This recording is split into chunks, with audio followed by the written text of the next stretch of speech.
Hey, I'm Chris, the Glamping guy, and I oftentimes get asked about how I can actually persuade people to go along with my glamping business rather than be against it.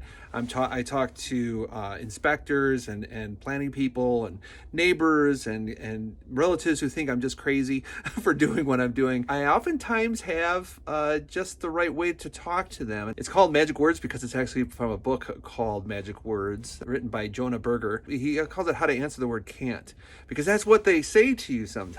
The building inspector says you can't build this deck. The zoning department says you can't build on your property. The neighbor says you can't do this in our neighborhood. The relative says you can't be a sane, normal person like us because you're weird and put a tent in your backyard and rent it out for $300 a night. The word that they use is can't, like you can't do this. And the normal response that most people come up with is like, yes, I can. Yes, I can. It becomes a fight. No, you can't. Yes, I can. No, you can't. Yes, you can. And it really becomes an argument rather than a discussion. The response is not can't. The response is could. That's the turn. If you respond to somebody that says you can't build this in your yard with, well, what could I build? Then it changes the discussion. The building and the planning department guys start saying, well, this is what you could do. The neighbor says, well, this is what would be acceptable.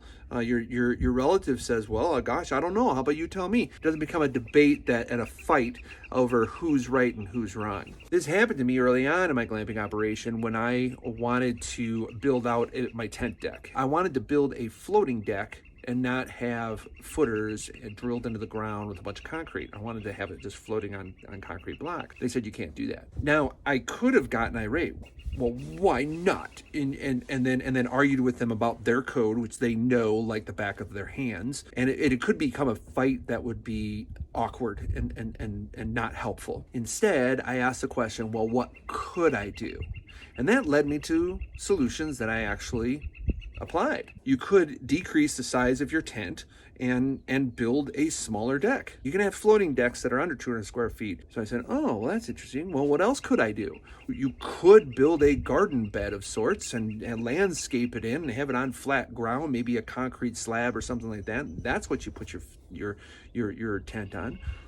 Oh, that's interesting. You know, I applied both of those two things since I went into that planning department 2 years ago. I have smaller bell tents that are under 200 square feet and they don't need a permit to do that. I also have put in my larger tents into beds that house the tents on top of them, so the tents are actually on the ground rather than on a full deck. And I just have a smaller deck that's under 200 square feet off the front. So do you see how that magic word from can't to could just changed everything and turned it into a discussion with my planners that led to decisions that made for better glamping sites? It's a win-win when you use that kind of word in your vocabulary with authorities that could, you know, fine you and stop your stuff. So if you like this video, go ahead and press like and like the page. My name's Chris Chube. I'm the Glamping Guy. See you next time.